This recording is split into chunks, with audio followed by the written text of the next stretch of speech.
لله رب العالمين، والصلاة والسلام على سيد الأنبياء والمرسلين وعلى آله وصحبه أجمعين. أما بعد، فقد قال الله تعالى في كلامه المجيد: وَلَقَدْ كَرَّمْنَا بَنِي آدَمَ وَحَمَلْنَاهُمْ فِي الْبَرِّ وَالْبَحْرِ وَرَزَقْنَاهُمْ مِنَ الطَّيِّبَاتِ۔ اللہ سبحانہ و تعالیٰ کا لاکھ لاکھ شکر ہے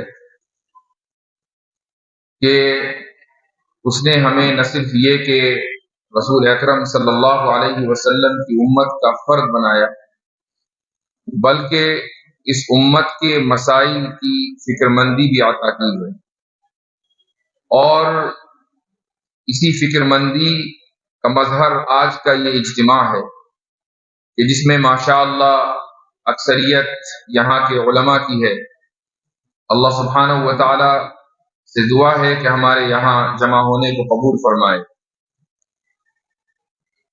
اس آیت میں اللہ سبحانہ و تعالی نے بنو آدم کا مقام ذکر کیا ہے کہ ہم نے بنو آدم کو معزز بنایا، مکرم بنایا، اور اس کے بعد اس کے معزز اور مکرم ہونے کی دو تین دلیلیں پیش کی ہیں اللہ نے۔ کہ پہلی دلیل یہ ہے کہ وَحَمَلْنَاهُمْ فِي الْبَرِّ وَالْبَحْرِ، کہ کبھی سمندروں میں اور کبھی خشکی پر وہ سفر کرتا ہے۔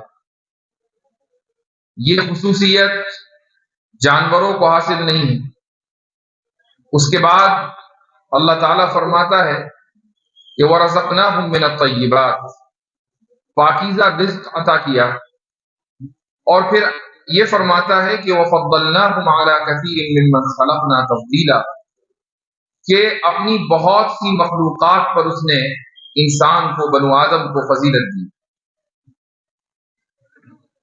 اس آیت سے یہ ثابت ہوتا ہے کہ قرآن کا مقصد، یوں کہہ لیں کہ اللہ سبحانہ و تعالی نے جو انسان کو بنایا ہے، انسان کا مقام بھی اس نے قرآن کریم کے ذریعے طے کر دیا کہ اس کا مقام بلند ہے۔ اب اگر دنیا میں کوئی ایسا نظام آئے کہ جو انسان کو اس کے بلند مقام سے گرا دے، تو اس نظام کو مسترد کیا جانا ضروری ہے۔ ایک حدیث امام مسلم رحمہ اللہ روایت کرتے ہیں، حضرت حذیفہ بن الیمان رضی اللہ عنہ کی حدیث ہے۔ وہ یہ فرماتے ہیں کہ آپ صلی اللہ علیہ وسلم نے ہم سے دو باتیں ذکر فرمائی تھیں، ان میں سے ایک بات کو تو ہم نے دیکھ لیا اور دوسری کا میں انتظار کر رہا ہوں۔ پہلی چیز کہ جس کو میں نے دیکھ لیا وہ یہ ہے کہ امانت لوگوں کے دلوں کی گہرائی میں نازل ہوئی، اور اس کے بعد انہوں نے قرآن کریم سیکھا اور رسول اکرم صلی اللہ علیہ وسلم کی سنت سیکھی، اللہ پر ایمان لائے۔ فَعَلِمُوا مِنَ الْقُرْآنِ، انہوں نے قرآن سیکھا۔ اس کا مطلب یہ ہے کہ اللہ رب العزت نے جن صحابہ کرام رضی اللہ عنہم کو ایمان لانے کے لیے چنا تھا، آپ صلی اللہ علیہ وسلم کا صحابی بننے کا شرف جن کو عطا کیا تھا، ان کے دلوں میں پہلے آپ صلی اللہ علیہ وسلم نے امانت، اللہ رب العزت نے امانت کا بیج ڈالا، اور یہ امانت کا بیج جب بڑھا تو ان کے دل تیار تھے کہ وہ رسول اکرم صلی اللہ علیہ وسلم پر ایمان لے آئیں اور اللہ رب العزت کے کلام کو سمجھیں اور اس کو قبول کریں۔ پھر اس کے بعد یہ ہوا کہ امانت اٹھنے لگی، ایمانداری اٹھنے لگی، اور جب ایمانداری اٹھی تو اس طریقے سے اٹھی کہ حضرت حذیفہ رضی اللہ عنہ یہ فرماتے ہیں کہ قبیلے میں، قوم میں، شہر اور قریے میں کوئی ایک آدھ اس طرح ہوا کرتا ہے کہ جس کے بارے میں کہتے ہیں کہ بھائی بہت امانت دار ہے، بہت ہی ایماندار شخص ہے۔ تو ذرا تصور کیجئے کہ حضرت حذیفہ دور صحابہ کے تعلق سے یہ فرما رہے ہیں کہ آپ صلی اللہ علیہ وسلم کی وفات کے بعد امانت اٹھنے لگی ہے۔ اب 14 صدیوں کے بعد آج امت کا کیا حشر ہے یہ ہمارے سامنے ہے، لیکن سوال یہ ہے کہ اس امانت کا ایمان سے کیا تعلق ہے؟ دونوں کا جو مستقبل ہے وہ ایک ہی ہے، ایمان کا بھی اور امانت کا بھی، لیکن دونوں کا تعلق کیا ہے یہ اگلی حدیث میں امام مسلم رحمہ اللہ نے بیان فرما دیا امام مسلم کی جو صحیح ہے وہ اس کی جو اصل اس کا جو کمال ہے وہ ہے اس کی ترتیب, اور اس ترتیب کے ذریعے امام مسلم رحمہ اللہ بہت سی باتیں اس طرح کہے جاتے ہیں کہ پڑھنے والے کو جب تک کہ اگر اس کے اندر اس میں بصیرت ہے تبھی وہ سمجھے گا, اگر بصیرت نہیں ہے تو وہ سمجھ نہیں سکے گا. ترتیب اس قدر شاندار ہے. امام مسلم کی اگلی حدیث ہے کہ آپ علیہ الصلوۃ والسلام کا ارشاد ہے کہ تعرض الفتن علی القلوب عودا عودا, کہ چٹائی کے تنکوں کی طرح ایک کے بعد ایک فتنے دلوں کے سامنے پیش کیے جائیں گے, دلوں پر پیش کیے جائیں گے. کچھ دل ان کو قبول کر لیں گے, اور جو دل ان فتنوں کو قبول کریں گے تو اللہ سبحانہ و تعالی ان دلوں میں نکتۃ سودا, ایک کالا نقطہ پیدا کر دے گا, اور وہ پھر کالا اور سیاہی پن, وہ کالا پن بڑھتا رہے گا یہاں تک کہ دل مکمل سیاہ ہو جائے گا. اس ترتیب سے یہ پتا چلتا ہے کہ اگر انسان کے دل سے ایمانداری امانت داری ختم ہو گئی تو پھر اس کا دل فتنوں کا شکار ہو جائے گا, اور اگر امانت داری اور ایمانداری باقی رہی تو دنیا میں چاہے کتنے ہی فتنے ہوں لیکن اس کا دل محفوظ رہے گا. اب سوال یہاں پر یہ ہوتا ہے کہ ایمانداری کیا ہے اور ہم کیسے ایماندار بن سکتے ہیں. میں عام طور سے ایک بات ہمیشہ کہتا ہوں, اور وہ یہ کہ اگر آپ سے یہ سوال کیا جائے کہ آپ کی امانت داری یا ایمانداری کا مستحق سب سے زیادہ کون ہے, وہ کون شخص ہے کہ جو اس بات کا مستحق ہے کہ آپ اس کے سامنے ایمانداری کا اظہار کریں سب سے زیادہ, تو جواب صحیح یہ ہوگا کہ آپ خود, کوئی دوسرا نہیں. آپ کی اولاد نہیں, آپ کے والدین نہیں, ان سب کا نمبر بعد میں. پہلا نمبر آپ کا ہے کہ آپ اپنے ساتھ ایماندار بن جائیں, آپ اپنے ساتھ امانت دار بن جائیں, اور وہ اس طریقے سے کہ اگر ہمیں اپنی جہالت کا اعتراف ہو تو یہ اس بات کی دلیل ہے کہ ابھی امانت داری اور ایمانداری باقی ہے. جس دن ہم یہ اعتراف کر لیں کہ جو کچھ ہمیں معلوم ہے وہ اس سے کہیں کم ہے کہ جتنا ہمیں معلوم نہیں ہے, اور جتنا ہمیں معلوم نہیں ہے وہ اس سے کہیں زیادہ ہے جتنا ہمیں معلوم ہے. ہم اپنے میدان میں کتنی ہی مہارت رکھتے ہو, اپنے میدان میں کتنا ہی ید طولہ رکھتے ہو, لیکن دنیا میں معلومات اتنی زیادہ ہے اور کوئی بھی شخص یہ دعویٰ نہیں کر سکتا کہ میں دنیا کی ہر چیز کو جانتا ہوں. تو اگر کوئی شخص یہ کہے کہ نہیں مجھے سائنس بھی پتا ہے, مجھے ریاضی بھی پتا ہے, مجھے شریعت بھی پتا ہے, میں حدیث کا بھی ماہر ہوں, میں قرآن کا بھی فاضل ہوں, اور میں تفسیر بھی جانتا ہوں, اور میں دنیا کے تمام علوم و فنون میں دسترس رکھتا ہوں, تو اس سے بڑا بے ایمان کوئی نہیں. کیوں؟ اس لیے کہ یہ ممکن نہیں ہے. اگر آپ اپنے اندر اپنے آپ سے ایمانداری پاتے ہیں تو اس بات کا اعتراف بھی پاتے ہوں گے کہ بہت ساری ایسی چیزیں ہیں جو ہم نہیں جانتے ہیں. آج کے دور میں جو فتنے دنیا میں پھیل رہے ہیں وہ اس عدم اعتراف کی وجہ سے پھیل رہے ہیں, اعتراف کی وجہ سے نہیں. جس دن آپ یہ اعتراف کر لیں اس دن فتنے رک جائیں. لوگ کہیں شکیلیت کا شکار ہیں تو کہیں قادیانیت کا شکار ہیں, کہیں ابتداء کا شکار ہے, تو کوئی ملحد بن رہا ہے, اور کچھ نہیں تو شکوک و شبہات کا شکار ہے, اور شکوک و شبہات کو اپنے دل میں بٹھائے رکھتے ہیں اور ان کو پروستے رہتے ہیں اور ان کو بڑھاتے رہتے ہیں. کیوں؟ اس لیے کہ یہ اعتراف نہیں ہے. جس دن ایک نوجوان کے دل میں یہ اعتراف ہو جائے کہ بھائی مجھے قرآن کا علم نہیں ہے, میں عربی زبان نہیں جانتا, میں نحو صرف سے واقف نہیں ہوں, میں تفسیر سے واقف نہیں ہوں, حدیثیں میں کتنی جانتا ہوں, میں نماز پڑھنا صحیح نہیں جانتا, اور ذہن میں میرے آ رہے ہیں الٹے سیدھے شبہات قرآن کریم کے متعلق, رسول اکرم صلی اللہ علیہ وسلم کی سیرت سے متعلق, آپ علیہ الصلوۃ والسلام کی زندگی سے متعلق, اور وہ شبہات اپنے دل میں بٹھائے ہوئے ہیں, بلکہ ان کو پکا رہا ہے اور ان شبہات کو اعتراضات میں تبدیل کر رہا ہے. اگر اس میں یہ امانت داری اور ایمانداری کا اعتراف موجود ہے تو شبہ آئے گا اور چلا جائے گا وسوسے کی شکل میں, اور وہ عند اللہ مسئول نہیں ہوگا.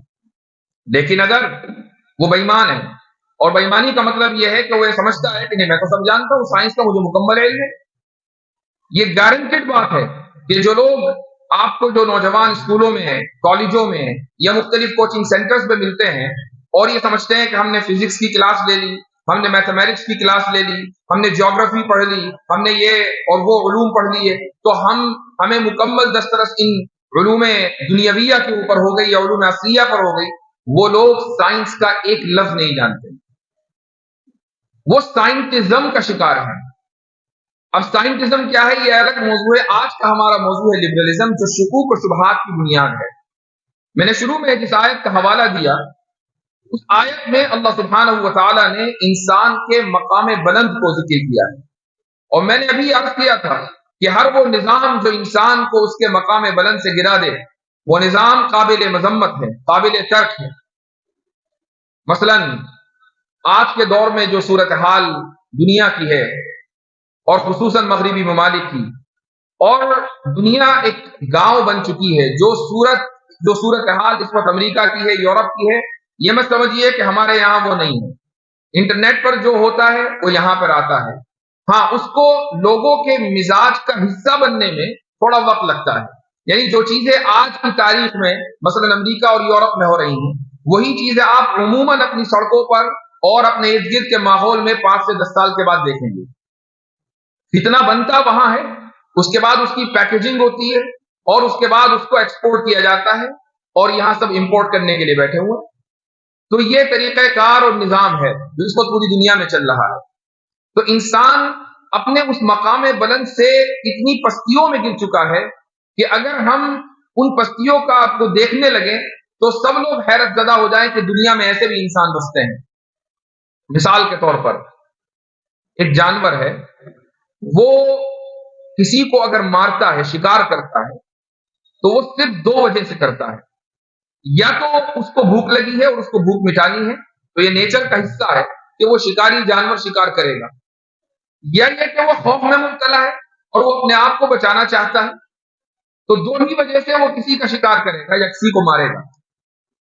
انسان بعض مرتبہ نہ خوف کی وجہ سے مارتا، نہ بھوک کی وجہ سے مارتا، بلکہ وہ شوق میں مارتا ہے۔ کتنے ہی لوگ ایسے ہیں کہ جو قتل کا کانٹریکٹ لے لیتے ہیں، اور ایک حدیث میں آپ علیہ الصلوۃ والسلام کا ارشاد ہے کہ ایک دور ایسا آنے والا ہے کہ جس میں نہ قاتل کو یہ معلوم ہوگا کہ اس نے کیوں مارا، اور نہ مقتول کو یہ معلوم ہوگا کہ اس کو کیوں مارا گیا۔ تو ذرا تصور کریں کہ جانور کے یہاں تو پھر بھی اخلاقیات باقی ہیں کہ اپنی بھوک مٹانے کے لیے وہ شکار کرتا ہے، انسان تو جانور سے نیچے گر چکا ہے کہ اس کو کوئی مقصد نہیں ہے لیکن وہ قتل کر رہا ہے۔ اسی طریقے سے جانوروں میں کچھ جانور ایسے ہیں کہ جب وہ بھوک سے مغلوب ہو جاتے ہیں تو اپنے بچوں کو ہی کھا لیتے ہیں۔ اس کو انگلش میں اس کے لیے ایک اصطلاح ہے انفینٹسائڈ۔ اب کوئی یہ کہے گا کہ بھئی جانور تو کر سکتا ہے لیکن انسان نہیں کر سکتا۔ انسان اتنی بڑی تعداد میں یہ حرکت کرتا ہے کہ اس کا کوئی تصور نہیں ہے، جس کو ہم اسقاط حمل کہتے ہیں۔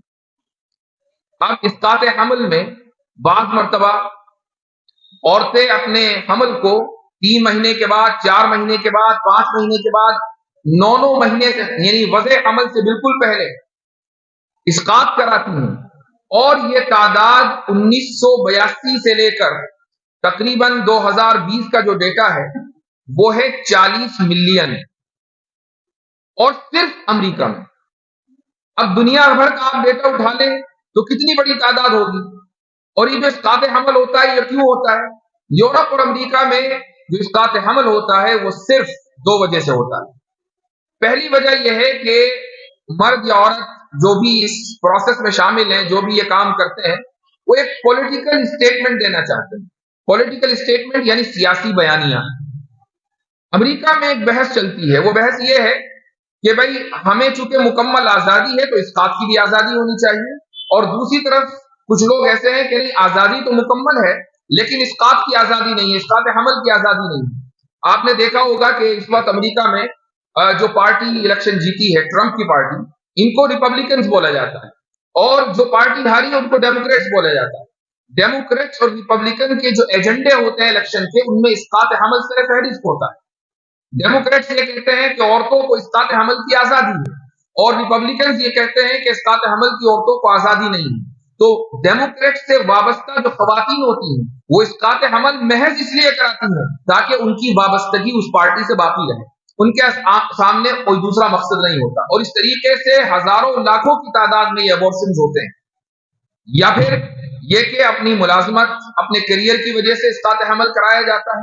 جانور اپنے بچے کو مارتا ہے بھوک کی وجہ سے، لیکن انسان اپنے آنے والے بچے کو صرف سیاسی بیانیے کی وجہ سے قتل کرتا ہے. اس ملک میں اگرچہ اسقاط حمل پر پابندی ہے، لیکن آپ جانتے ہیں کہ جگہ جگہ گلیوں گلیوں اس طرح کے واقعات ہوتے رہتے ہیں، اور اس لیے ہوتے ہیں. اب تو پابندی لگی. ایک زمانہ وہ تھا کہ یہ پتہ لگ گیا کہ حمل میں جو ہونے والا بچہ ہے وہ لڑکا ہے کہ لڑکی ہے، اگر لڑکی ہے تو اس کا اسقاط کرا دو. یہ صورتحال انسان کے اندر ہے. تو انسان کو اللہ نے معزز بنایا، لیکن اس نے اپنے آپ کو جانور سے نیچے گرا دیا. نیکروفیلیا ایک اصطلاح ہے. نیکروفیلیا کا مطلب ہے کسی مردہ سے جمع کرنا. جانور یہ کام کبھی نہیں کرے گا، لیکن انسان یہ بھی کرتا ہے. اور بہت سے انسان اس طرح کی حرکتوں میں ملوث پائے گئے ہیں. امریکہ جیسے ملک میں اس کے اوپر کوئی سزا نہیں، کوئی جرم نہیں. ہم معاشرتی اعتبار سے کچھ لوگوں کو برا لگ سکتا ہے، لیکن اگر کوئی شخص کسی لاش کے ساتھ یہ عمل کرتا ہوا پایا جائے تو نہ اس کو پولیس گرفتار کرے گی، نہ اس کے اوپر کوئی جرمانہ لگے گا، کچھ نہیں. کیوں؟ اس لیے کہ جس کے ساتھ یہ حرکت ہو رہی ہے وہ چونکہ کسی بھی احساس سے محروم ہے، لہذا اس کے ساتھ اگر یہ حرکت ہوئی ہے تو وہ اپنے حق کو مانگنے کے لیے زندہ نہیں ہے، موجود نہیں ہے، لہذا اس کا کوئی حق نہیں ہے. تو انسان نے اپنے آپ کو اس حد تک گرا دیا. یہ کیوں گرایا؟ یہ اس لیے گرایا کیونکہ انسان کو 300-400 سال پہلے ایک نظام دیا گیا، اور وہ نظام ہے لبرلزم. لبرلزم کے یہ سارے کے سارے مفاسد ہیں جو اس وقت آج آپ دیکھ رہے ہیں اور سن رہے ہیں. لبرلزم کیا چیز ہے؟ لبرلزم کا بعض لوگ ترجمہ کر دیتے ہیں آزادی اظہار رائے، لیکن آزادی اظہار رائے محض اس کی ایک مثال یا اس کا ایک مظہر ہے. لبرلزم کی تعریف یہ ہے کہ یہ ایک ایسا اخلاقی فلسفہ ہے جو مساوات، آزادی اور حق اختیار کو بڑھانے میں یقین رکھتا ہے. یہ ایک ایسا اخلاقی فلسفہ ہے جو آزادی، مساوات اور حق اختیار کو بڑھاوا دینے میں یقین رکھتا ہے. یہ لبرلزم کی تعریف ہے. یعنی یہ ایک ایسا نظام ہے کہ جس میں زیادہ سے زیادہ آزادی اور زیادہ سے زیادہ مساوات اور ایکوالٹی ہے. مساوات کو مثلا لے لیں آپ، کہ مساوات کسے کہتے ہیں؟ آج کل ہی نہیں بلکہ گزشتہ 30-35 سال سے ہم یہ چیزیں پڑھتے چلے آ رہے ہیں کہ مرد اور عورت کے درمیان مساوات ہے. کچھ لوگ یہ لکھتے ہیں کہ مساوات نہیں ہے. جیسے ہی، اور مجھے ایک گلہ بھی ہے ہمارے طبقہ علماء سے، وہ یہ کہ جب ہم مغربی تہذیب کے تعلق سے یا ان افکار کے اوپر لکھنا شروع کرتے ہیں تو ہمارا رویہ معذرت خواہانہ ہو جاتا ہے، اور ہم ان خیالات کو اور ان معیارات کو اپنا کر یہ ثابت کرنے کی کوشش کرتے ہیں کہ اسلام بھی ان معیارات کے اوپر کھرا اترتا ہے. مثال کے طور پر مساوات کا مسئلہ ہے. جب کوئی یہ اعتراض کرتا ہے کہ بھئی اسلام میں تو مساوات نہیں ہے مرد اور عورت کے درمیان، تو فوراً ہمارا جواب ہوتا ہے کہ کس نے کہہ دیا کہ نہیں، یہ بالکل ہے، مرد اور عورت بالکل مساوی ہیں ایک دوسرے کے. حالانکہ بنیادی طور پر مساوات کا معیار ہونا، معیار اخلاق ہونا ہی غلط ہے. جب ہم یہ کہتے ہیں کہ اسلام میں مساوات ہے اور اسلام میں مرد اور عورت دونوں کو کا جو معاملہ کیا گیا وہ یکساں طریقے سے کیا گیا ہے، تو اس کا مطلب یہ ہوا کہ ہم نے مغرب کے اس اصول کو اختیار کر لیا اور اسلام کو اس اصول کے تابع کر لیا. بالکل ایسا ہی جب ہم سے سوال ہوتا ہے کہ بھائی اسلام میں تو آزادی اظہار رائے نہیں ہے، تو ہم یہ کہتے ہیں کہ نہیں، کس نے کہہ دیا اسلام میں بھی آزادی اظہار رائے ہے؟ تو فوراً ہم نے مغرب کے اصول کو مان لیا اور اسلام کو اس اصول کے تابع کر دیا. یہ ہے معذرت خواہانہ رویہ. اسلام مطلقاً مساوات کا قائل نہیں ہے، بالکل اسی طریقے سے جیسا کہ مغربی تہذیب مطلقاً مساوات کے قائل نہیں ہے. مطلقاً مساوات اور مطلقاً آزادی اور مطلقاً حق اختیار اس کائنات میں ممکن ہی نہیں ہے. مساوات کیا چیز ہے؟ مساوات یہ ہے کہ دو یکساں چیزوں کے ساتھ یکساں معاملہ کرنا اور دو مختلف چیزوں کے ساتھ مختلف معاملہ کرنا. اس کی ایک مثال میں آپ کو دیتا ہوں.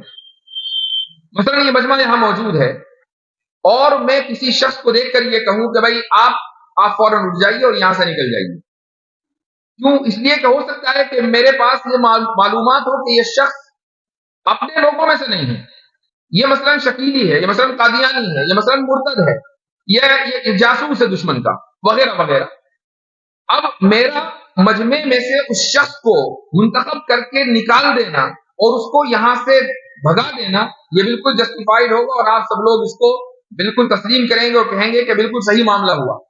لیکن اگر ایسا نہیں ہے، میں نے محض وہم کی بنیاد پر ایک شخص کو کہا کہ آپ یہاں سے نکل جائیں، حالانکہ وہ شخص ہم میں کا ہی ہے، وہ ہم جیسا ہی دکھتا ہے، ہمارے جیسا ہی اس کا حلیہ ہے، وہی اس کے افکار ہیں، وہی اس کے خیالات ہیں، تو میرا اس کو منتخب کر کے اٹھانا اور اس کو نکال دینا غلط ہوگا. کیوں؟ اس لیے کہ وہ ہم جیسا ہے، وہ یکساں ہے، تو اس کے ساتھ یکساں معاملہ کیا جائے گا. جیسے آپ لوگ بیٹھے ہیں وہ بھی بیٹھے گا.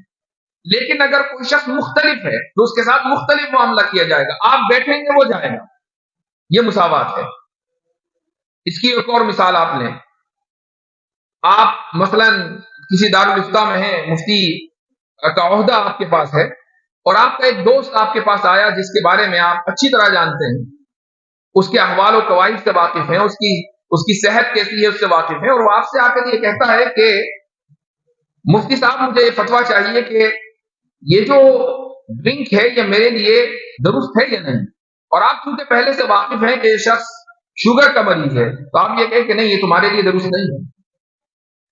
اسی کے بعد اسی مجلس میں ایک شخص آتا ہے اور وہ یہ کہتا ہے کہ مفتی صاحب یہ ڈرنک میرے لیے درست ہے یا نہیں، اسی ڈرنک کے بارے میں سوال ہے، اور آپ یہ کہتے ہیں کہ بالکل درست ہے. تو پہلا شخص یہ شکایت کر سکتا ہے کہ بھائی یہ آپ نے کون سے دارالفتہ سے فتوے کی ڈگری لی ہے کہ ایک ہی مسئلہ ہے، ایک ہی چیز ہے، میرے لیے تو آپ نے کہہ دیا کہ درست نہیں ہے اور اس کے لیے کہہ دیا کہ درست ہے، یہ فرق کیوں؟ تو آپ کیا جواب دیں گے کہ تم دونوں کی حالت یکساں نہیں ہے. مجھے معلوم ہے تم شوگر کے مریض ہو اور اس ڈرنک سے تمہارے شوگر میں اضافہ ہوگا، اور اس کے بارے میں مجھے معلوم ہے کہ وہ شوگر کا مریض نہیں ہے، وہ نارمل بندہ ہے، وہ اگر پیے گا تو شوگر میں اضافہ نہیں ہوگا. اس لیے میں نے جو جواب دیا تو جواب میں تم الگ الگ یا یہ جو یکسانیت ہے یہ نہیں پاتے. مساوات کا مطلب یہی ہوا کہ دو یکساں معاملات کو ایک طریقے سے ٹریٹ کرنا یا ایک طریقے سے ان کو سمجھنا، اور دو مختلف معاملات کو الگ الگ طریقے سے ٹریٹ کرنا اور اس کو سمجھنا، یہ مساوات ہے. اب ایک اعتراض اسلام پر ہوتا ہے اور بڑا ہی عام اعتراض ہے.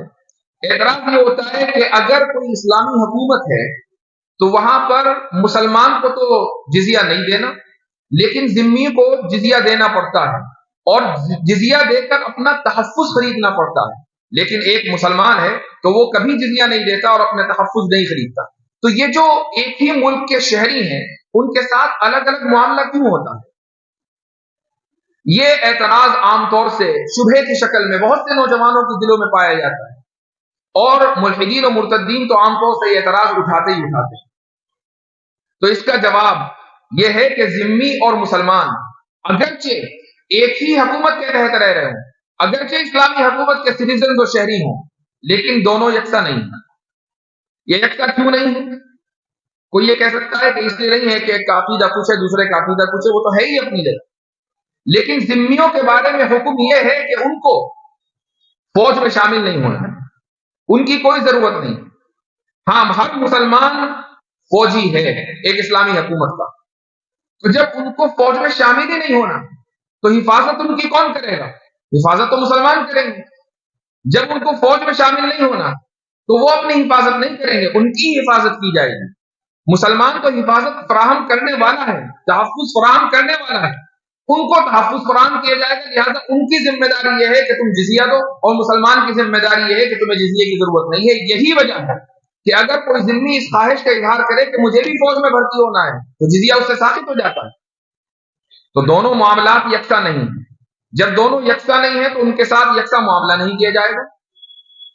اسی طریقے سے اسلامی حکومت کے اوپر یہ اعتراض کیا جاتا ہے کہ بھئی یہاں پر مذہب اور عقیدے کی بنیاد پر مساوات نہیں پائی جاتی.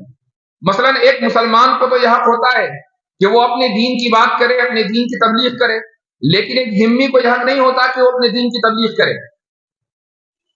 تو یہ جو مساوات آپ جب جواب دینے لگیں گے تو اس کے دو ہی جواب ہیں. یا تو آپ یہ کہیں کہ نہیں، کافر کو بھی ذمی کو بھی ایک مسلم ملک میں ایک اسلامی ریاست میں اپنے دین کی تبلیغ کا حق ہے. اگر آپ یہ کہیں گے تو یہ چیز غلط ہے.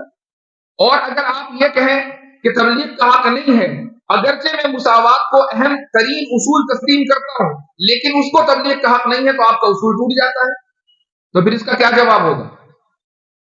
اس کا جو جواب ہے وہ یہ ہے، بعض مرتبہ تحقیقی جواب نہیں، الزامی جواب دینا ضروری ہوتا ہے، اور وہ اس طریقے سے کہ مساوات ایک اخلاقی معیار ہو، ہمیں یہی چیز تسلیم نہیں ہے، اور مغرب اس چیز کو دن رات ثابت کرتا ہے۔ مغربی تہذیب میں جس طرح عدم مساوات پائی جاتی ہے، دنیا میں کہیں نہیں پائی جاتی۔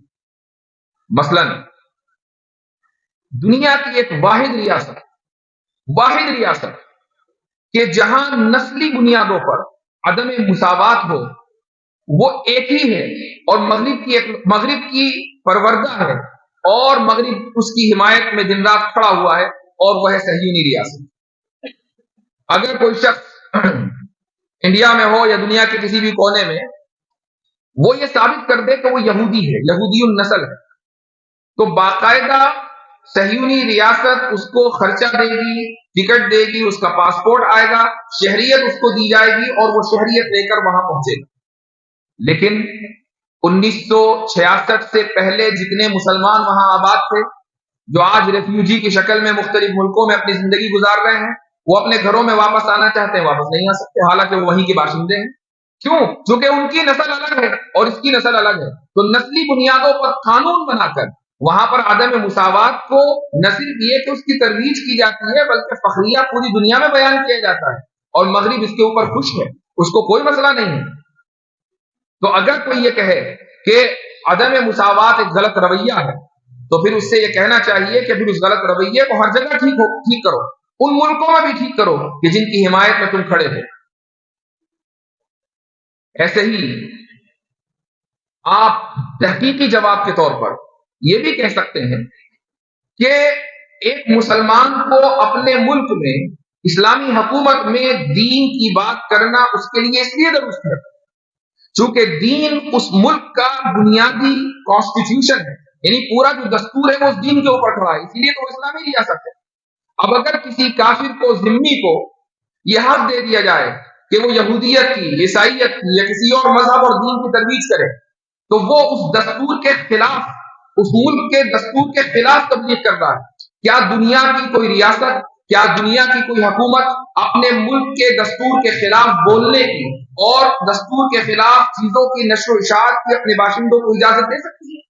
نہیں دے سکتی۔ تو پھر اسلامی ریاست سے یہ مطالبہ کیوں؟ تو یہ جو مساوات کا رویہ ہے، اس کو جیسے ہی آپ ایک اعلیٰ اخلاقی قدر اور اصول مان لیں گے، تو فوری طور پر آپ معذرت خواہانہ رویے کا شکار ہو جائیں گے، اور بہت سی باتیں ایسی ہیں کہ جس کا آپ جواب نہیں دے پائیں گے، خود بھی مطمئن نہیں ہوں گے اور دوسروں کو بھی مطمئن نہیں کر پائیں گے۔ مغرب جب آپ کو کوئی چیز دیتا ہے، کوئی اصول دیتا ہے، کوئی بات بتاتا ہے، تہذیب کا کوئی حصہ آپ کو دیتا ہے، تو ہمیشہ اس کے تعلق سے تشکیک کی نگاہ سے ادھر دیکھیے، اس کو شک بھری نگاہوں سے دیکھیں، جو کہ ہو سکتا ہے کہ اس کے اندر کوئی گڑبڑی ہو، اس کو بالکل آنکھ بند کر کے قبول کرنے کی ضرورت نہیں۔ یہ تو رہا مساوات کا قصہ۔ اب آ جائیں آزادی پر۔ ایک کتاب ہے، اور یہ کتاب انگریزی میں لکھی گئی ہے۔ اس کتاب کا عنوان کا ترجمہ ہی یہ ہے کہ مطلقاً آزادی ممکن نہیں، یعنی جو لوگ آزادی کے قائل ہیں، کہتے ہیں آزادی چاہیے، آزادی چاہیے، ہمیں بولنے کی آزادی، لکھنے کی آزادی، صحافت کی آزادی، پریس کی آزادی، فلاں کی ڈھکا کی، وہ خود اس بات کے قائل ہیں کہ دنیا میں مطلقاً آزادی ممکن نہیں ہے۔ ایک واقعہ، بلکہ واقعہ کا یہ تو قانون ہے مختلف ملکوں کا، آپ ہولوکاسٹ کا یورپ میں انکار نہیں کر سکتے۔ اگر آپ یورپ میں ہولوکاسٹ کا انکار کریں گے تو یہ قابل سزا جرم ہے۔ کینیڈا کا ایک واقعہ میں آپ کو بتاتا ہوں، یہ وہ ممالک ہیں جو اپنے آپ کو کہتے ہیں کہ بھئی یہ آزادی کے چیمپئن ہیں۔ کینیڈا میں ایک باقاعدہ کیس آیا کہ جس میں ایک اسکول کے ٹیچر نے اپنے اسکول میں کلاس پڑھاتے ہوئے بچوں سے یہ کہا کہ بھئی ہم جس دور میں جی رہے ہیں، اس دور میں ہر چیز کے اوپر یہودیوں کا غلبہ ہے، سیاست میں وہ ہیں، اقتصادیات میں وہ ہیں، اور ایسا لگتا ہے کہ یہودی لابی پوری دنیا کو چلا رہی ہے۔ یہ چیزیں ہم دن رات کہتے رہتے ہیں، لیکن کسی بچے نے یہ بات اسکول کے پرنسپل کو رپورٹ کر دی، معاملہ عدالت میں چلا گیا، سپریم کورٹ تک گیا، اور سپریم کورٹ میں یہ فیصلہ ہوا کہ اس شخص نے بچوں کے دلوں میں نفرت پیدا کی ہے، اس کو نہ صرف یہ کہ اسکول سے برخاست کیا گیا، بلکہ یہ اس کو سزا بھی دی گئی جیل کی۔ اب یہ وہ ممالک ہیں کہ جو یہ کہتے نہیں تھکتے کہ ہمیں آزادی اظہار رائے حاصل ہے، ہم آزادی اظہار رائے کو پروموٹ کرتے ہیں، اسی آزادی اظہار رائے کی بنیاد پر جب وہاں قرآن کریم کے نسخے جلائے جاتے ہیں اور مسلم امت احتجاج کرتی ہے تو وہ کیا کہتے ہیں کہ نہیں ہمارے یہاں آزادی اظہار رائے، اسی آزادی اظہار رائے کی بنیاد پر جب رسول اکرم صلی اللہ علیہ وسلم کی شان میں گستاخی ہوتی ہے تو وہ کیا کہتے ہیں کہ نہیں ہمارے یہاں بولنے کی آزادی ہے، لکھنے کی آزادی ہے۔ لیکن جب ایک خاص کمیونٹی کے تعلق سے حقیقت کا اظہار ہوتا ہے تو پھر اس آزادی کو ختم کر دیا جاتا ہے، اس پر پابندی لگ جاتی ہے، ایک انسان پابند سلاسل ہو جاتا ہے محض اس لیے کہ اس نے حقیقت کا اظہار اپنی کلاس روم میں کیا۔ یہ کوئی اکا دکا واقعات نہیں ہیں، یہ وہاں کے قوانین ہیں۔ اس لیے جب ہم آزادی کے تعلق سے بات کریں تو ہمارا رویہ اور ہمارا ضابطہ یہ ہونا چاہیے کہ اسلام آزادی ضرور دیتا ہے، لیکن جس طریقے سے تم مطلقاً آزادی کے قائل نہیں ہو ہم بھی مطلقاً آزادی کے قائل نہیں ہیں۔ تم جس طریقے سے آزادی کو مقید کرتے ہو ہم بھی آزادی کو مقید کرتے ہیں۔ فرق اتنا ہے کہ تمہارے یہاں آزادی کو مقید کیا گیا ہے جب یہودیوں کا معاملہ آتا ہے، ہمارے یہاں آزادی کو مقید کیا گیا ہے جب مذہبی مقدسات کا معاملہ آتا ہے، اور مذہبی مقدسات میں صرف رسول اکرم صلی اللہ علیہ وسلم کی شخصیت شامل نہیں ہے بلکہ قرآن کریم نے تو اعلان کر دیا کہ وَلَا تَسُبُّوا الَّذِينَ يَدْعُونَ مِن دُونِ اللَّهِ، کہ اللہ کے علاوہ یہ لوگ جن لوگوں کی عبادت کرتے ہیں ان کو بھی برا بھلا نہ کہو۔ تو ہمارے یہاں مذہبی شخصیات یا مقدسات میں تمام چیزیں شامل ہیں، ہم نے تو آزادی کو وہاں مقید کیا، تو پھر ہمارے اور تمہارے درمیان فرق کیا تھا؟ اسی طریقے سے ایک اور ضابطہ پیش کیا جاتا ہے اور وہ ضابطہ ہے حق خود اختیار حق اختیار کا۔ حق اختیار کا مطلب یہ ہے کہ بھئی مجھے حق ہے کہ میں چاہے کسی بھی رویے، کسی بھی نظریے، کسی بھی فکر کا انتخاب کروں، لہذا ایک شخص کو یہ اختیار ہونا چاہیے ایک اسلامی ریاست میں کہ اگر وہ مسلمان ہے تو وہ یہودیت اختیار کر لے، وہ عیسائیت اختیار کر لے، اگر وہ مسلمان ہے تو وہ اپنے دین کو چھوڑ دے اور اس کے اوپر کوئی سزا نافذ نہ ہو۔ اس اصول کو بنیاد بنا کر ارتداد کی سزا کا انکار کیا جاتا ہے۔ اب جب ہم سے یہ سوال ہوتا ہے، ہم میں سے بہت سو سے، تو ہم لوگ پریشان ہو جاتے ہیں کہ اس کو کس طریقے سے اپنی بنیادوں پر ثابت کریں گے کہ ارتداد کی سزا بالکل ٹھیک ہے۔ اس کو کس طریقے سے یہ ثابت کیا جائے گا کہ اسلام اگر ارتداد کی سزا کا قائل ہے تو یہ بالکل انصاف پر مبنی عمل ہے، انصاف پر مبنی رویہ ہے۔ پریشانی اس وقت ہوتی ہے جب ہم حق اختیار کو ایک اعلیٰ اخلاقی اصول کے طور پر قبول کر لیتے ہیں، لیکن اگر ہم یہ کہیں کہ حق اختیار بھی محدود ہے، آپ جس چیز کو بھی چاہیں منتخب نہیں کر سکتے۔ مغرب میں مثلا ایک بچہ ہے، 14 سال کا بچہ، 14 سال کی عمر، اگر وہ جا کر اسکول میں اپنے پرنسپل یا کاؤنسلر کو یہ کہے کہ مجھے کچھ ایسا لڑکا ہے، مجھے فیل ہو رہا ہے کہ میں لڑکا نہیں لڑکی ہوں، تو اس کو فوری طور پر باقاعدہ حکومت کی مدد سے اس کو دوائیں دی جاتی ہیں جس سے اس کے جو ہارمونز ہیں وہ بدل جائیں، اور آہستہ آہستہ 2 سال 4 سال 5 سال میں اس کے اندر جسمانی تبدیلی ہو، اس کے افکار اور خیالات کے اندر تبدیلی ہو، اور 4-5 سال میں وہ اپنی جنس تبدیل کرا لے، اور دنیا کی کوئی طاقت اس کو روک نہیں سکتی اس چیز سے۔ کیوں؟ اس لیے کہ اس کو حق اختیار ہے، اس کو یہ اختیار تھا کہ وہ لڑکا بنا رہے، اب یہ اختیار ہے کہ وہ لڑکی بن جائے۔ اس پر ایک واقعہ یاد آیا، اور یہ واقعہ میں نے مختلف نشستوں میں سنایا بھی ہے۔ غالباً 4 یا 5 سال پہلے کی بات ہوگی، میرے پاس ایک صاحبہ نے فون کیا اور انہوں نے اپنی لڑکی کا واقعہ ذکر کیا کہ میری لڑکی 14 سال کی ہے اور وہ لڑکوں کے جیسے کپڑے پہنتی ہے۔ شروعات میں تو ہم نے اس کو اگنور کیا، لیکن پھر اس کی عادتیں لڑکوں جیسی ہونے لگی اور اب وہ اپنے آپ کو لڑکا ہی سمجھتی ہے، اور ہم اس تعلق سے بڑے پریشان ہیں، آپ کچھ کریں۔ تو میں نے ان سے یہ عرض کیا کہ آپ نے جو مجھ سے رابطہ کیا ہے وہ کس چیز کے، کس طرح کا حل آپ کو چاہیے؟ اگر آپ یہ چاہتی ہیں کہ میں کچھ ٹھیک ہے، میں دعا بتا دوں گا، لیکن اگر آپ چاہتی ہیں کہ اس کا لڑکی کا باقاعدہ علاج کیا جائے تو میں سائیکالوجسٹ نہیں ہوں، میں ماہر نفسیات نہیں ہوں، یہ نفسیاتی بیماری ہے۔ تو اس خاتون نے جواب دیا اور میں حیرت زدہ رہ گیا۔ اس نے کہا کہ آپ بالکل صحیح کہہ رہے ہیں، یہ نفسیاتی بیماری ہے، چونکہ میں خود ماہر نفسیات ہوں، اور نہ صرف یہ کہ میں ماہر نفسیات ہوں، لڑکی کا باپ بھی ماہر نفسیات ہے۔ ہم دونوں سائیکائٹرسٹ بھی ہیں، سائیکالوجسٹ بھی ہیں۔ تو میں نے ان سے ایک سوال کیا، میں نے کہا کہ کیا آپ کے اور آپ کے ہسبینڈ کے، شوہر کی زندگی میں کبھی ایسا ہوا کہ آپ اپنے کلینک میں بیٹھے ہوں اور کوئی شخص آئے اور آ کر یہ کہے کہ میں لڑکا ہوں، لڑکی جیسا محسوس کر رہا ہوں، یا کوئی لڑکی کہے کہ میں لڑکا جیسا محسوس کر رہی ہوں، اور آپ اس کو کہیں کہ تمہیں نفسیاتی بیماری نہیں ہے، اور آپ اس کی مدد کے طور پر کچھ دوائیں دے دیں تاکہ وہ آگے چل کر اپنی جنس کو تبدیل کرا لے؟ تو وہ کہنے لگی کہ یہ تو دن رات ہوتا آیا ہے، ہم نے کتنے ہی لوگوں کو دوا دی ہے تاکہ وہ اپنی جنس تبدیل کرا لیں۔ اگر ہم ایسا نہیں کریں گے تو ہمارا جو لائسنس ہے حکومت کی طرف سے دیا ہوا وہ منسوخ ہو جائے گا۔ ہم یہ کر ہی نہیں سکتے، ہم اپنی بچی سے بات نہیں کر سکتے کہ اس کو نفسیاتی بیماری ہے، چونکہ جس دن ہم نے اس کو یہ کہہ دیا اور اس نے حکومت کو فون کر دیا تو ہم دونوں کا لائسنس منسوخ ہو جائے گا اور ہم کچھ کھانے کمانے کے لائق نہیں رہیں گے۔ اس لیے ہم آپ کی مدد کے لیے آئے ہیں۔ اب ذرا تصور کریں کہ مریض کو تو اختیار ہے کہ وہ اپنی جنس تبدیل کرا لے، ڈاکٹر کو اختیار نہیں ہے کہ وہ یہ کہے کہ میں تم کو ایک دوا لکھ کر دے رہا ہوں تاکہ تم جنس تبدیل نہ کراؤ۔ ڈاکٹر کو اختیار نہیں ہے کہ وہ اس بیماری کو بیماری قرار دے دے۔ ہم مریض کو اختیار ہے کہ وہ اپنے آپ کو نارمل سمجھے اور دوا لے کر اپنی جنس تبدیل کرا لے۔ تو پھر اختیار محدود، غیر محدود کہا ہے، یہ تو محدود ہو گیا۔ میں نے اس والدہ سے پوچھا کہ آج کل آپ کہاں رہتی ہیں؟ کہنے لگی کہ ہم لوگ پہلے صوبہ کیلیفورنیا میں رہتے تھے، اب یہاں شکاگو میں آئے ہیں۔ ہمارا جو شہر ہے شکاگو جہاں میں رہتا ہوں، تو لوگ ازراہ مذاق اس کو شکاگو شریف کہتے ہیں، اور اس کی شرافت کی وجہ یہ ہے کہ اس شہر میں سب سے زیادہ مدرسے ہیں۔ اب آپ دیکھیں کہ دنیا چاہے مسلمان کہیں بھی رہتے ہوں، مدرسوں کی وجہ سے شرافت کی قائل ہو جاتی ہے۔ تو شکاگو میں پہلا مدرسہ، نہ صرف یہ کہ پہلا مدرسہ ہے اس ملک کا، بلکہ سب سے زیادہ مدرسے ہیں۔ وہاں مسلمانوں کی اپنی یونیورسٹی ہے، اپنے اسکولز ہیں، اپنے کالجز ہیں، بہت مضبوط مسلمانوں کی کمیونٹی ہے۔ اس لیے ازراہ مزاح لوگ کہتے ہیں بھئی آپ تو شکاگو شریف میں ہیں۔ تو وہ خاتون اس لیے آئی تاکہ اس کو مسلمانوں کا کچھ ماحول مل جائے۔ اس نے اسکول سے اپنی بچی کو اٹھا لیا،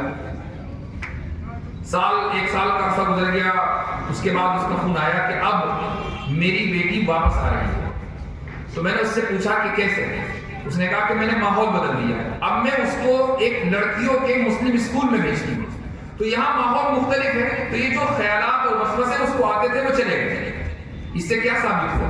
اس سے ثابت ہوا کہ یہ وہ وساوس ہیں، یہ وہ خیالات ہیں کہ جن کو شیطان لوگوں کے، نوجوانوں کے دلوں میں ڈالتا ہے، اور پھر شیاطین الانس ان شیاطین الجن کی مدد کرتے ہیں، ان کو دوائیں دیتے ہیں، ان کے جینڈر کو تبدیل کرانے میں ان کی مدد کرتے ہیں، اور یوں معاشرہ اور خاندان تباہ ہو جاتا ہے۔ لبرلزم کا واحد مقصد خاندانوں کو تباہ کرنا ہے، چاہے وہ مساوات کے ذریعے ہو، چاہے وہ آزادی کا کھوکھلے نعرے کے ذریعے ہو، اور چاہے وہ حق اختیار کے کھوکھلے نعرے کے ذریعے ہو، خاندان کسی طریقے سے تباہ ہو۔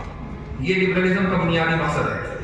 اللہ سبحانہ و تعالی خاندان کو عظیم نعمت قرار دیتا ہے، اللہ سبحانہ و تعالی انسان کو معزز اور مکرم قرار دیتا ہے۔ لبرلزم انسان کو انسانیت کے درجے سے ہٹا کر جانوروں کے درجے سے بھی نیچے لے کر جاتی ہے، یہ وہ نظام ہے۔ اس لیے اس نظام کو سمجھنا اور اس نظام کا رد کرنا بے انتہا ضروری ہے۔ اب آپ یہ سمجھیں کہ یہ نظام امریکہ میں پایا جاتا ہوگا تو یہ وہاں کی بات ہے، کوئی بڑے ملک ہے بڑی بات ہے، ایسا نہیں ہے۔ یہ نظام ہر محلے میں ہے، چونکہ جو شخص بھی یہ کہے کہ مرد اور عورت کے درمیان مساوات ہونی چاہیے، جو شخص بھی یہ کہے کہ آزادی کا محدود ہونی چاہیے، جو شخص بھی یہ کہے کہ فلاں کی آزادی فلاں کی آزادی، جو شخص بھی یہ کہے کہ مجھے اختیار کا حق ہے، جو شخص بھی یہ کہے کہ انسانیت سب سے بڑا مذہب ہے، جو شخص بھی یہ کہے کہ انسانیت سے بلند کوئی چیز نہیں ہے، یہ تمام وہ نعرے ہیں جو لبرلزم کی کوکھ سے نکلے ہیں۔ اور بدقسمتی یہ ہے کہ بہت سے دیندار افراد جانے انجانے میں اس طرح کے نعرے بلند کرتے رہتے ہیں۔ وہ اس لیے بلند کرتے ہیں کہ معلومات نہیں ہے، اس کے پیچھے کیا افکار ہیں وہ پتہ نہیں ہے۔ جس دن یہ پتہ چل جائے کہ ان نعروں کے پیچھے کیا سازشیں ہیں، ان نعروں کے پیچھے وہ کون سے نظام ہیں جو ان نعروں کے ذریعے اپنے ایجنڈے اور اپنے مقاصد کو پورا کرنا چاہتے ہیں، اس دن آپ یہ سارے نعرے چھوڑ دیں گے۔ میرا جسم میری مرضی، آپ نے سنا ہوگا۔ چونکہ ایک عورت کی ہم چونکہ مشرقی تہذیب سے وابستہ ہیں تو فطرت کے قریب ہیں، مغربی تہذیب سے وابستہ ہوں کہ فطرت کے بہت دور ہیں۔ مشرقی تہذیب سے آپ جتنا روایت اور مشرقی تہذیب سے قریب رہیں گے آپ فطرت سے قریب رہیں گے. جب آپ ایک عورت کے منہ سے سنتے ہیں کہ میرا جسم میری مرضی تو خود سب کو برا لگتا ہے اور سمجھتے ہیں کہ نہیں یہ بات غلط ہے. جسم تو اللہ تعالیٰ کا ہے تو مرضی بھی اسی کی ہے. لیکن اگر آپ اس نعرے کو بدل دیں اور یہ کہیں کہ میری رائے میری مرضی تو اب کسی کو برا نہیں لگے گا. جبکہ رائے بھی اللہ تعالیٰ کی مرضی کے مطابق ہونی چاہیے. تو ہمارا ذہن ان افکار اور نعروں کو فلٹر کرنے کا عادی نہیں ہے. ہمارا ذہن ان افکار اور نعروں کو سمجھنے کا عادی نہیں ہے کہ ان کے پیچھے کیا مقاصد اور کیا ایجنڈے ہیں. یہ وہ فتنے ہیں کہ جو دلوں پر دن رات پیش کیے جا رہے ہیں اور وہ دل جو ان فتنوں کو قبول کرے گا تو اس کے دل میں کالا نقطہ پیدا کر دیا جائے گا. اور جس طرح جیسے جیسے وہ شخص ان فتنوں کے آگے سر جھکاتا رہے گا اس کے دل میں سیاہی بڑھتی رہے گی اور ایک دن ایسا آئے گا کہ وہ ایمان سے نکل جائے گا. ابھی کچھ دیر پہلے جب میں گاڑی میں آ رہا تھا کچھ علماء سے بات ہو رہی تھی جو مجھے لینے گئے تھے. میں نے کہا کہ اس ملک میں یا اس وقت جو مسلمانوں میں ارتداد کا مسئلہ ہے وہ تو ہے اپنی جگہ لیکن مرتدوں کی تعداد اتنی زیادہ نہیں ہے. ایسا نہیں ہے کہ ہر گلی محلے میں آپ کو مرتد مل جاتا ہوں. آپ کتنے مرتدین کو جانتے ہیں؟ میں چونکہ اس فیلڈ میں کام کرتا ہوں تو میں بہت سو کو جانتا ہوں لیکن آپ بہت کم کو جانتے ہوں گے. ہو سکتا ہے کہ کسی کو نہ جانتے ہیں, ممکن ہے. تو ارتداد ہے اپنی جگہ ہے اور ارتداد بھی دو طرح کے ہیں. ایک فکری اور عملی ارتداد ہے. عملی ارتداد کا مطلب یہ ہے کہ کوئی لڑکی مثلا کسی اسکول میں گئی, غیروں کو اسکول میں گئی اور وہاں کسی کے جھانسے میں آ گئی اور بھاگ گئی. یہ عملی ارتداد ہے. یہ جہالت کا اور خراب تربیت کا نتیجہ ضرور ہو سکتا ہے اور ایسا بھی ہو سکتا ہے کہ 2-4 سال میں اس لڑکی کی آنکھیں دھلے اور واپس آ جائے. ایسے بہت سارے واقعات ہیں. یہ عملی ارتداد ہے اور چونکہ معاملہ حساس ہے, لڑکیوں سے جڑا ہوا ہے, اس لیے علماء کرام اس تعلق سے بہت زیادہ حساسیت دکھاتے ہیں اور دکھانی بھی چاہیے. لیکن فکری ارتداد کتنا ہوگا؟ کتنے لوگوں کو آپ جانتے ہیں کہ جو افکار کی خرابی کی وجہ سے ارتداد کے راستے پر آ گئے؟ کتنے لوگوں کو آپ جانتے ہیں کہ جو قرآن کریم پر اعتراضات ان کے حل نہیں ہوئے لیکن اس وجہ سے وہ مرتد بن گئے؟ کتنے لوگوں کو آپ جانتے ہیں کہ جو حضرت عائشہ رضی اللہ عنہا کے عمر کی وجہ سے, نکاح کے وقت ان کی عمر کی وجہ سے اس اعتراض کی بنیاد پر انہوں نے ارتداد کے راستے کو اختیار کر لیا. ایسے لوگوں کی تعداد آٹے میں نمک کے برابر بھی نہیں, بہت کم ہے, کم ہے. تو پھر اصل مسئلہ کیا ہے؟ اصل مسئلہ اعتراضات اور ارتداد نہیں ہے. اصل مسئلہ شکوک و شبہات ہے. اور شکوک و شبہات ہر اس نوجوان کے دل میں ہے کہ جو نوجوان خالصتاً اسکولی نظام کا پروردہ ہے. ہر نوجوان کے دل میں یہ شکوک و شبہات ہیں. بعض ایسے ہیں کہ جو ان شکوک و شبہات کا اظہار نہیں کرتے اور بعض کر دیتے ہیں. جب آپ ان کے ساتھ نجی مجلسوں میں بیٹھیں گے اور ذرا معاملہ دوستی یاری کا ہوگا اور پھر آپ ان سے گفتگو کریں گے تو وہ 2-4 دن میں اپنے شکوک و شبہات آپ کے سامنے اس طرح رکھے گا کہ میرے ذہن میں ایک سوال ہے کہ اسلام میں غلامی کیوں ہے. میرے ذہن میں ایک سوال ہے کہ آپ صلی اللہ علیہ وسلم نے حضرت عائشہ سے اس عمر میں نکاح کیوں فرمایا. میرے ذہن میں فلاں سوال ہے. یہ شکوک و شبہات جو اس کے ذہن میں کوچنگ سینٹروں کے ذریعے, اسکولوں کے ذریعے, کالجوں یونیورسٹیوں کے ذریعے ڈال دیے گئے ہیں. اس لیے ایک بات کی گزارش کرنا چاہوں گا, تمام علماء کرام یہاں موجود ہیں, ان کے سامنے دست بستہ عرض گزار ہوں. وہ یہ کہ ہمارے اکابر نے گزشتہ 150 سال میں, 250 سال میں جو تحریک چلائی ہے مدارس کی, وہ تحریک اس قدر کامیاب ہے, اس قدر کامیاب ہے کہ اس کا آپ تصور نہیں کر سکتے. دنیا کا کوئی گوشہ, کوئی شہر ایسا نہیں ہے جہاں دیوبند قائم نہ ہو. مدرسے کی بات نہیں کر رہا ہوں, جہاں دیوبند قائم نہ ہو. میں ایک موقع پر امریکہ کے ایک صوبہ ہے فلوریڈا, یہ امریکہ کا بالکل جنوب میں ہے اور ہم شکاگو میں رہتے ہیں, ہم شمال میں رہتے ہیں. اور اگر آپ گاڑی سے فلوریڈا سے شکاگو کا سفر کریں تو تقریباً 18-19 گھنٹے لگتے ہیں. اتنا لمبا فاصلہ ہے. گاڑیاں تیز چلتی ہیں, ہائی ویز ہیں. تو تقریر کے دوران ان کے ہاں جلسہ تھا ختم بخاری کا فلوریڈا میں, اور میں نے اس موقع پر میرے ذہن میں ایک بات آئی. میں نے کہا کہ اگر ہم یہاں سے گاڑی کے ذریعے شکاگو چلیں تو ہر 4 گھنٹے میں ایک مدرسہ ہے, اور ہر 4 گھنٹے میں ایسا مدرسہ ہے جہاں بخاری ہو رہی ہے, دورے تک تعلیم ہے. تو 18-19 گھنٹے کے سفر میں کتنے مدارس آپ کو امریکہ جیسے ملک میں ملیں گے؟ اور یہ سارے وہ مدارس ہیں جو درس نظامی کی تعلیم دے رہے ہیں, جو ہمارے اکابر کے منہاج پر ہیں, ان کے درس کے اوپر قائم کیے ہوئے ہیں. تو یہ جو تحریک مدارس ہے دنیا کے ہر کونے میں پہنچ چکی ہے الحمدللہ. اور اتنی کامیاب تحریک ہے. اس تحریک کے ذریعے اللہ سبحانہ و تعالیٰ نے اس امت کے کتنے ہی نوجوانوں اور کتنے ہی خاندانوں کا ایمان محفوظ کیا ہے. یہ تحریک اپنی جگہ ہے. اب جو گزارش ہے وہ کیا ہے؟ وہ یہ کہ ایک اور تحریک ہے جو آپ کی توجہات کی منتظر ہے، اور وہ تحریک ہے اسکولی تعلیم کی. ہم نے یہ تصور کیا ہے، ایک زمانے تک یہ تصور تھا کہ بھائی ہم دینی تعلیم دیں گے اور فلاں جو گروپ ہے یا فلاں حضرات جو اسکول کالجوں سے نکلے ہیں وہ دنیاوی تعلیم دیں گے. اس کا نتیجہ کیا نکلا کہ آپ کے پاس 3% بچے آئے اور ان کے پاس 97% بچے گئے، اور وہ 97% بچے ان میں سے بہت کم ہی آپ سے متعلق تھے، چاہے وہ تبلیغ جماعت کے ذریعے ہو یا دیگر جماعتوں کے ذریعے بہت کم آپ سے متعلق تھے. اور جب ہم ان کے پاس جاتے ہیں اور دین کی باتیں ان کو سمجھانے کی کوشش کرتے ہیں تو چونکہ ان کی ذہنی ساخت و پرداخت دوسرے انداز کی ہے تو وہ لوگ آپ کی باتوں کو، ہماری باتوں کو صحیح سے سنتے ہیں. تصور کریں کہ اگر دین کی بات کرنے والا کوئی ٹائی میں ہو، سوٹڈ بوٹڈ ہو، اس کی شہرت میں اضافہ ہوگا، وہ زیادہ مشہور ہوگا، اس کی بات زیادہ توجہ سے سنی جائے گی اور اس کے بارے میں سمجھا جائے گا کہ بہت بڑا علامہ فاضل ہے، سوٹڈ بوٹڈ ہے، اس کے باوجود دین کی بات کر رہا ہے. ان لوگوں میں اس کی مقبولیت زیادہ ہے. کیوں؟ اس لیے کہ انہیں آپ کی تربیت نہیں ملی ہے. ہمارے پاس یعنی علماء دیوبند کو کہہ لیں یا علماء کرام، یعنی اگر مطلقاً بات کی جائے چاہے وہ کسی بھی مکتب فکر سے وابستہ ہوں، ان کے پاس 2 صلاحیتیں ایسی ہیں کہ جو عام لوگوں کے پاس نہیں ہیں.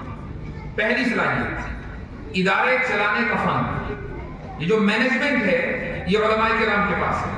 ہم تنظیمیں چلاتے ہیں، بڑے بڑے ادارے چلاتے ہیں. اس ملک میں نہیں، پوری دنیا میں ہر جگہ ادارے بڑے بڑے مسلمانوں میں کس کے پاس ہیں؟ وہ علماء کرام کے پاس ہیں. دوسرا فن فنڈنگ، چونکہ کوئی بھی ادارہ بغیر فنڈ کے نہیں چل سکتا. امت ہمارے اوپر اعتماد کرتی ہے، امت ہمارے اوپر ٹرسٹ کرتی ہے. وہ جب تعاون کرتی ہے تو ذہن میں یہ ہوتا ہے کہ یہ جو ہم تعاون دے رہے ہیں، یہ جو ہم روپیہ پیسہ دے رہے ہیں، یہ صحیح دینی مصرف میں خرچ ہوگا، یہ کہیں اور نہیں جائے گا.